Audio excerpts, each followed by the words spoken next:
Top singer season 5 grand ഫിനാലെയിലേക്ക് അടുക്കുംതോറും മത്സരവേദിയിലെ വിധി നിർണയവും കർശനമായിക്കൊണ്ടിരിക്കുകയാണ്. വളരെ ഇഴകീറിയുള്ള കർശനമായ വിധി നിർണയമാണ് നിലവിൽ നടന്നുകൊണ്ടിരിക്കുന്നത്. ഫിനാലെയിലേക്ക് അടുത്തുകൊണ്ടിരിക്കുന്നതിനാൽ വാരിക്കോരി മാർക്ക് നൽകാൻ പറ്റില്ലെന്നും കൺസിഡറേഷൻ നൽകാൻ പറ്റില്ലെന്നുമാണ് വിധികർത്താക്കൾ തുറന്നു പ്രഖ്യാപിക്കുന്നത്.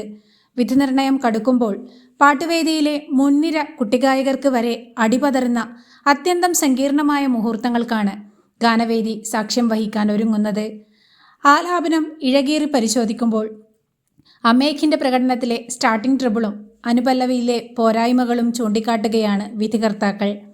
ഫൈനൽ പോരാട്ടത്തിലേക്ക് കടക്കുമ്പോൾ സെബാമോണിന് വീണ്ടും അടിപതറുകയാണ്. ശുദ്ധ സാവേരി രാഗത്തിലുള്ള പ്രയാസകരമായ ഗാനവുമായി എത്തിയെങ്കിലും ശ്രുതിപ്രശ്നം, അക്ഷരസ്ഫുടതയിലെ പിഴവുകൾ, വിറയൽ തുടങ്ങിയ പോരായ്മകൾ ദേവതീർത്തിൻ്റെ പ്രകടനത്തെയും പ്രതികൂലമായി ബാധിക്കുകയാണ്.